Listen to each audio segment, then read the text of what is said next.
The CFO smiled while they fired me. 2 days. That was how long I had left before my $300,000 stock payout vested. They timed it perfectly. Security walked me out of the building like I was a criminal. But while the CEO celebrated cutting costs, servers across Europe started failing. By morning, their billion-dollar system was collapsing. And the executives who called me redundant were suddenly begging me to answer my phone. My name is Daniel Mercer. For 8 years, I was the person no one noticed, until something broke. I was not on magazine covers. I was not invited to executive dinners.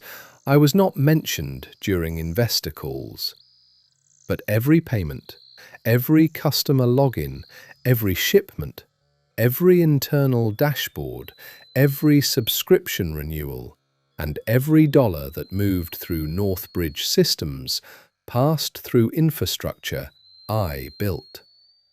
Not the company, me. And that difference became very important later. Northbridge was a logistics software company. To investors, it sounded impressive. They used all the right words: artificial intelligence, predictive automation, real-time global visibility, next-generation infrastructure.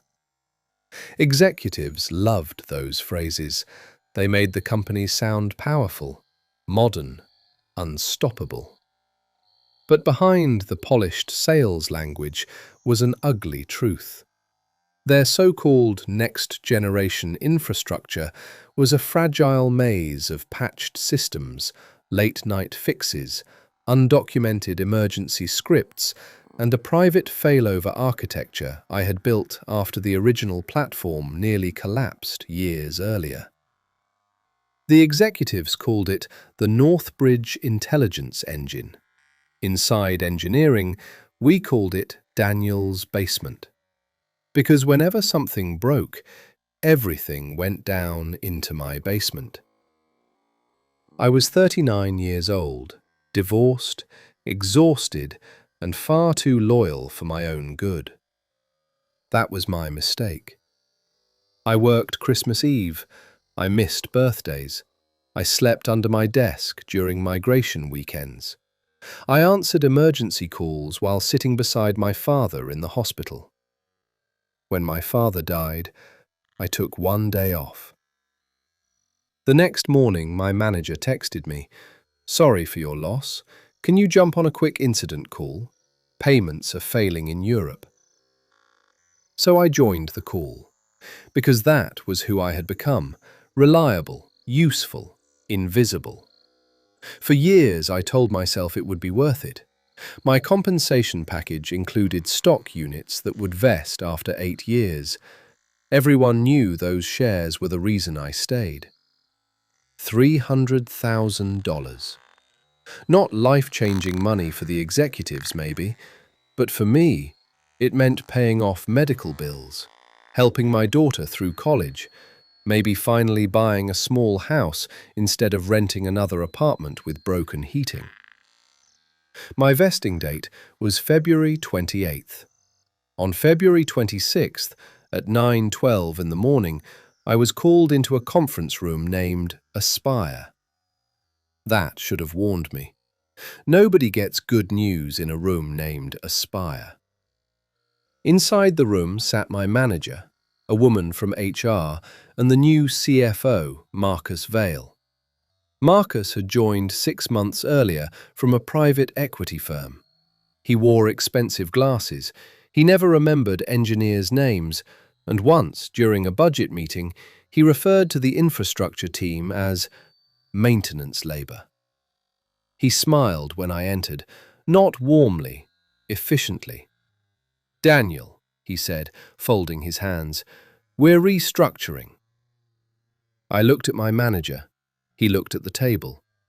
HR slid a folder toward me. My body understood before my mind did. "You're eliminating my position?" I asked.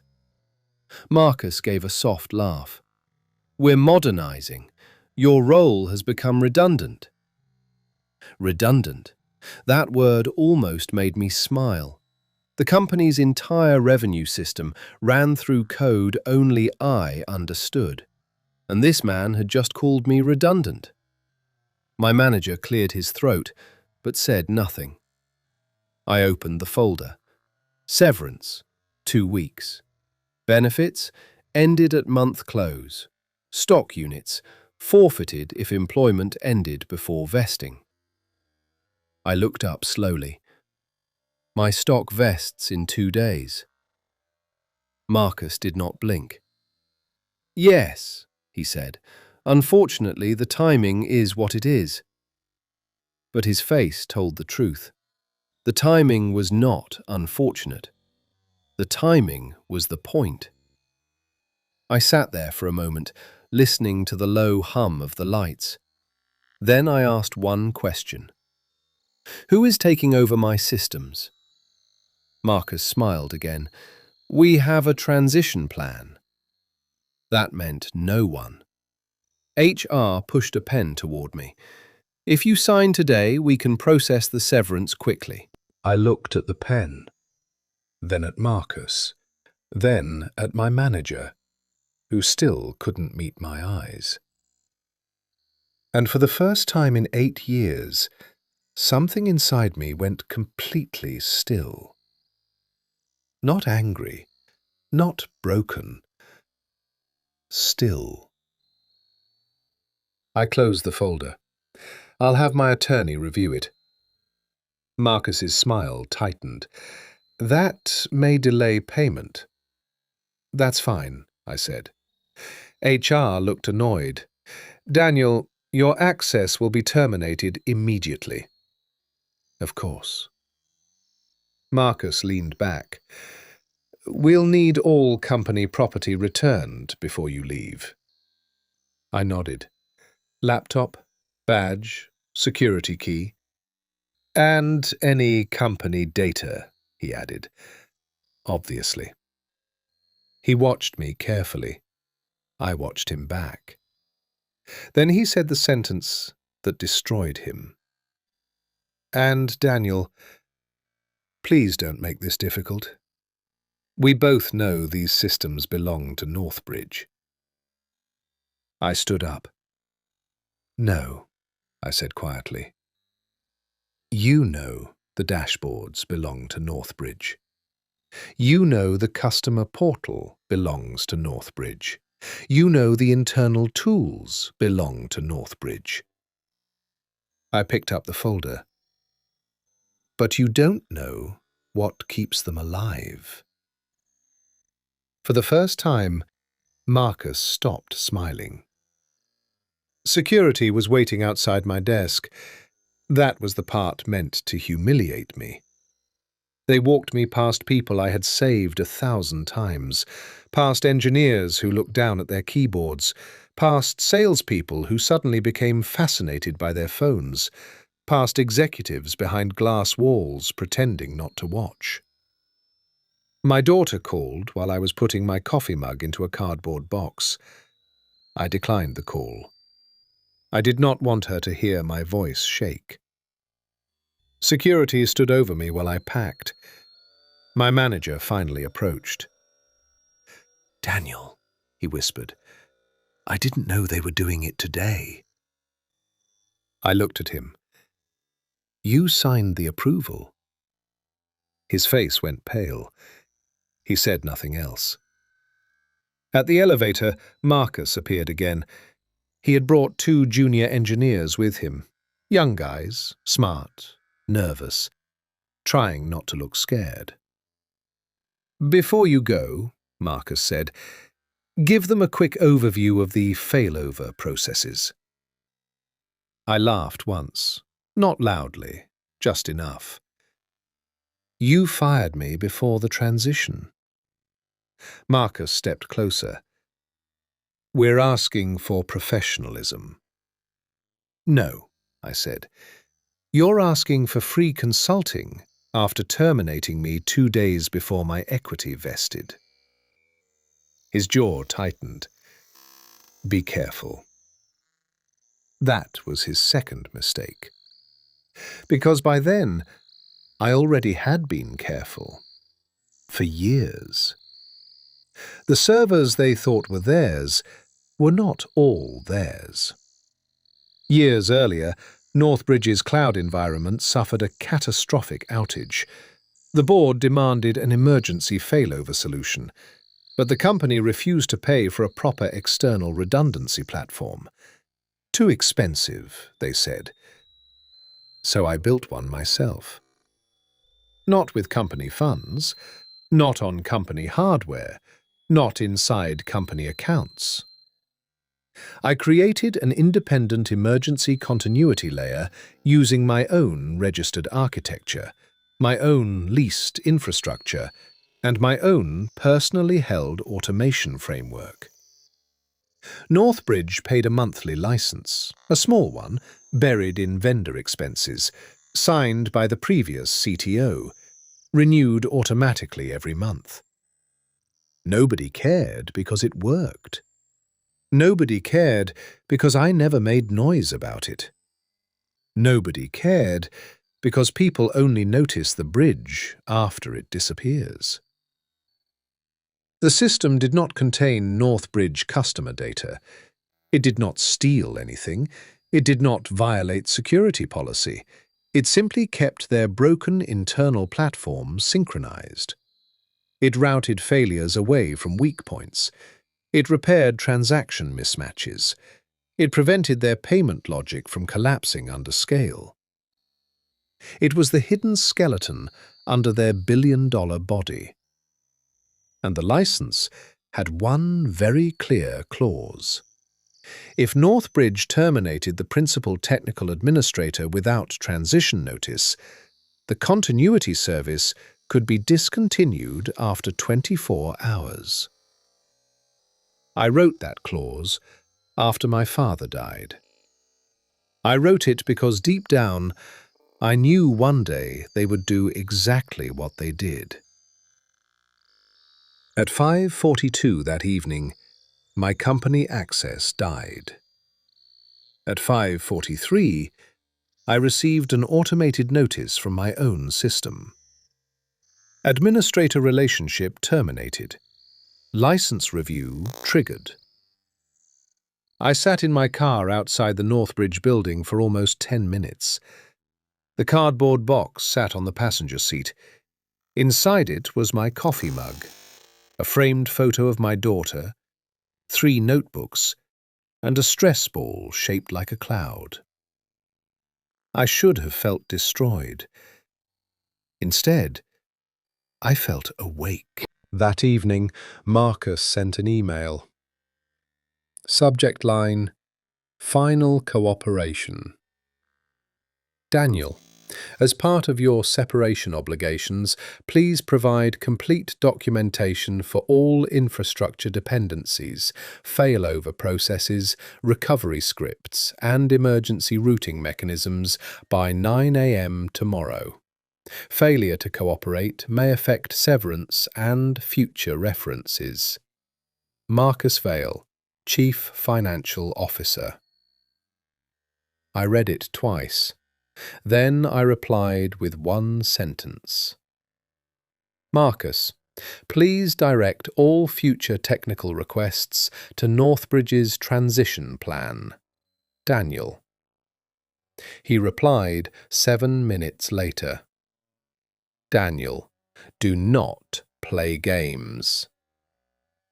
I did not answer. At midnight, the first warning fired. Northbridge's European transaction queue exceeded safe latency.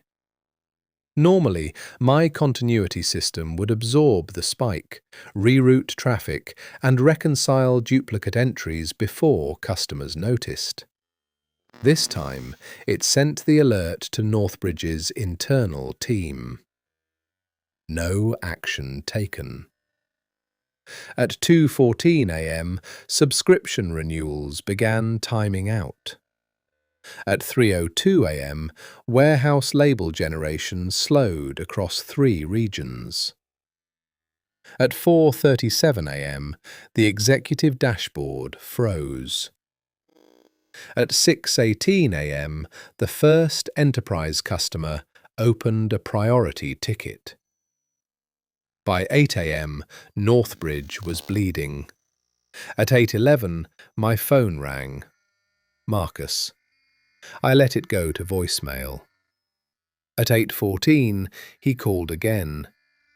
At 8:17, my former manager called. At 8:19, HR called. At 8:22, Marcus texted, "Call me immediately." I made coffee. At 8:31, an email arrived from the CEO, Rebecca Sloan. Rebecca had never emailed me directly in 8 years. Daniel, there appears to be confusion regarding certain technical systems.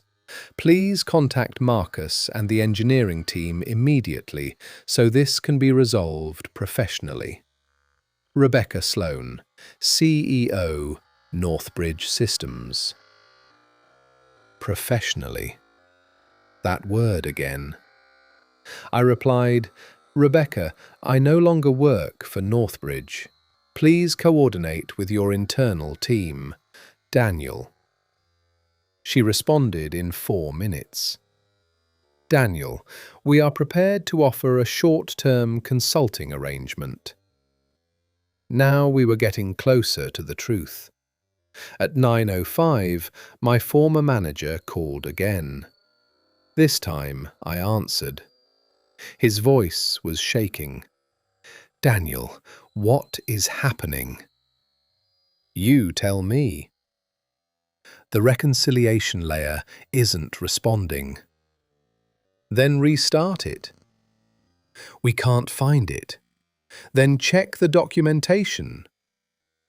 Silence. "Daniel." I waited. He whispered, "There is no documentation." "That's not true," I said. "There are multiple budget requests recommending a formal continuity project, all rejected. There are security memos explaining risks, all ignored. There are emails warning that the system depended on my licensed architecture, all archived." He breathed into the phone. Then he said, "They told us it was internal." "No," I said. "They assumed it was internal." "Can you help us?" "I can consult." A pause. "How much?" "Tell Marcus to call my attorney." He went quiet. Then, softly, almost ashamed, he said, "They fired you because of the stock." "I know. I'm sorry." "No," I said. "You're sorry it didn't work." Then I ended the call. By noon, Northbridge's largest customer had lost visibility on 18,000 shipments. By 1:30, customer support was overwhelmed. By 2:15, the sales team was told to stop all demos. By 3 o'clock, the board had scheduled an emergency meeting. At 3:22, Marcus finally sent the email I had been waiting for. "Daniel, we need access restored immediately. Name your consulting rate. Marcus." I forwarded it to my attorney, Elaine Cho. Elaine was calm in the way dangerous people are calm. She called me 10 minutes later. "Do you want revenge?" she asked. "Or do you want leverage?" "Leverage." "Good," she said. "Revenge is emotional. Leverage is expensive." She drafted the terms. Emergency consulting retainer, $75,000 up front. Hourly rate, $1,500. Minimum engagement, 90 days. equity compensation, accelerated vesting equivalent to the forfeited $300,000. Written confirmation. Northbridge acknowledges my independent continuity architecture and previous license terms. Non-disparagement. Mutual. Liability waiver. Full. I stared at the document. It felt unreal. Will they agree? I asked. Elaine laughed. They already lost more than this while we've been talking. At 4:10, Elaine sent the terms. At 4:16, Marcus rejected them. At 4:23, the warehouse routing engine failed completely. At 4:31, the CEO replied instead, "Accepted in principle. Call now." Elaine smiled over the phone. "Not in principle," she said. "In writing." They signed at 5:02. But I did not restore the system immediately. That was not pettiness. That was protection. First, I required written confirmation that all requests came from authorized executives. Then I required payment confirmation. Then I required technical indemnity. Then I required a live call with the board's audit chair. Marcus hated every second of it. I could hear it in his breathing. Rebecca tried to sound composed. "Daniel, we're all on the same team here." That was the moment something in me finally cracked. Not loudly, not dramatically, just enough for the truth to come out. "No," I said. "We were on the same team when I slept under my desk to save your launch. We were on the same team when I missed my father's last good day because payments were failing in Europe. We were on the same team when I warned you 3 times that the platform needed proper investment." No one spoke. I continued. "We stopped being on the same team when you fired me 48 hours before my stock vested and had security walk me out like a thief." Silence filled the call. Then the board's audit chair, Leonard Pike, asked one question. "Marcus, did you approve Daniel's termination before vesting?" Marcus said, "The timing was part of a broader restructuring." Leonard asked again, "Did you know his equity vested in 2 days?" Marcus did not answer fast enough. That silence cost him everything. I restored limited continuity at 6:14 p.m. Not full, limited. Enough to stop the bleeding. Enough to preserve customer operations. Enough to prove the problem was not sabotage. It was dependency. The next 3 days were the strangest of my life. People who had ignored me for years suddenly treated me like a surgeon holding their heart. Executives joined calls early. Managers said please. Legal reviewed every sentence before speaking. The board asked questions they should have asked years earlier. And Marcus? Marcus stopped smiling. On day 2, Elaine received a message from a board investigator. They asked whether I would provide copies of prior warnings about infrastructure dependency. I had them organized by year. Every rejected budget request, every unanswered risk memo, every email where I warned leadership that the continuity layer was externally licensed. Every message showing Marcus' push to eliminate high-cost legacy personnel before vesting events. Elaine sent them in a clean folder titled Northbridge Continuity Risk Timeline. By Friday morning, Marcus was placed on administrative leave. By Friday afternoon, Rebecca announced an independent governance review.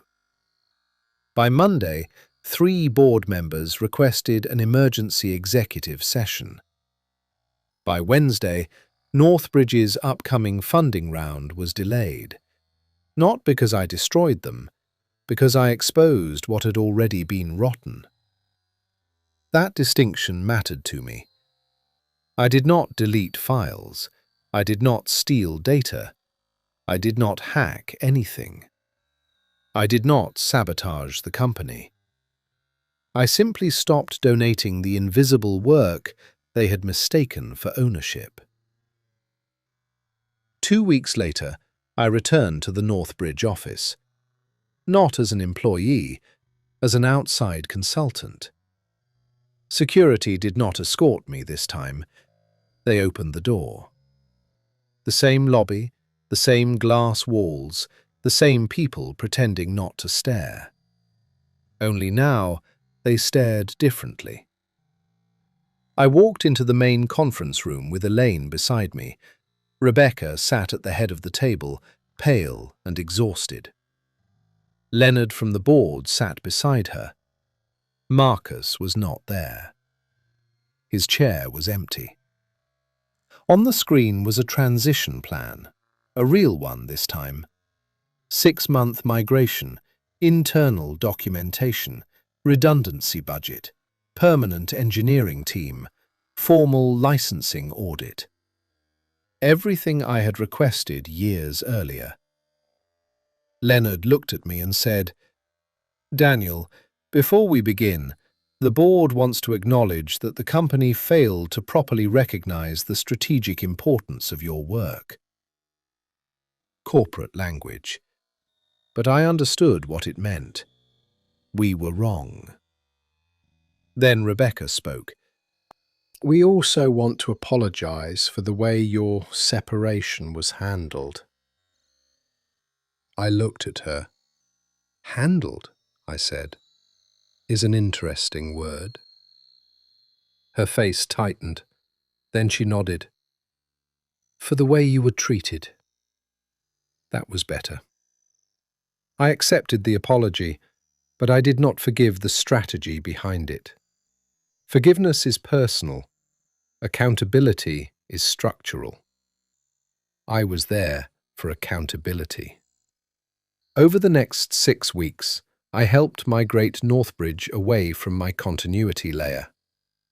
Every meeting was documented, every dependency mapped, every emergency script explained, every risk assigned to an owner. The junior engineers Marcus had tried to use as replacements turned out to be good people. Overworked, undertrained, set up to fail. I taught them everything the company should have paid me to teach them months earlier. One of them, a quiet engineer named Priya, stayed late after a session and said, "They told us you were refusing to cooperate." I smiled. Of course they did. She looked embarrassed. "Why are you helping us now?" I thought about that. Then I said, "Because systems should fail for technical reasons, not because executives lie to engineers." On the final day of the migration, we ran a full disaster simulation. Northbridge's internal system survived without my architecture for the first time in years. Everyone clapped. I did not. Not because I was unhappy, because I knew how expensive applause can be when it comes too late. After the meeting, Leonard asked me to stay behind. He slid a document across the table. It was a formal settlement, accelerated stock compensation, consulting completion bonus, public neutral reference, rights confirmation for my architecture, additional payment for transition support. Total value? $1.2 million. I stared at the number. For a moment, I saw my father's hospital room, my daughter's tuition bill, my apartment with the broken heating, my coffee mug in that cardboard box. Leonard said, "You earned it." I looked at him. "No," I said. "I earned it 8 years ago. You're only paying it now." He accepted that without argument. Smart man. 3 months later, Marcus Vale resigned from Northbridge. The announcement said he was leaving to pursue other opportunities. That is corporate language too. It means the door was locked behind him. Rebecca survived, barely. The board stripped away some of her authority and installed a real technical oversight committee. Northbridge survived too. Companies usually do. They wound the people who keep them alive, then call the scar a lesson. As for me, I started my own infrastructure resilience firm. The first page of my website had one sentence: "Invisible systems are still systems." My first client signed within a week. My second was a fintech company whose CTO had heard what happened at Northbridge. My third was Northbridge itself, at triple the old licensing fee. 6 months after they fired me, my daughter and I stood in front of a small house with a blue door and a maple tree in the yard. She looked at me and said, "Dad, is this really ours?" I had to turn away for a second, because for years I had kept billion-dollar systems alive and still felt like I was one emergency away from losing everything. I handed her the key. "Yes," I said, "this is ours." That night, I unpacked the cardboard box from my car. The coffee mug went into the kitchen. The photo of my daughter went on my desk. The notebooks went onto a shelf. And the cloud-shaped stress ball? I threw it away. A week later, I received one final email from my former manager. "Daniel, I should have spoken up. I knew what they were doing. I told myself I couldn't stop it. That was cowardice. I'm sorry." I stared at the message for a long time. Then I replied, "Next time, stop it before the elevator ride." That was all. People think this story is about revenge. It is not. Revenge would have been burning the company down. I did not burn anything. I simply stopped holding up a building that had been standing on my back. And when it started to fall, they finally looked down and realized the foundation had a name: mine. If this story made you think of someone who was underestimated, write their name in the comments. And if you believe quiet people often hold the most power, subscribe for the next story. Select now another video in our series of family and company dramas. They are all powerful stories of people coming back stronger after they have been humiliated or hurt by family members or their management. Always make sure you stay strong. Let nobody ever tell you what you are worth. You know the best. Of course.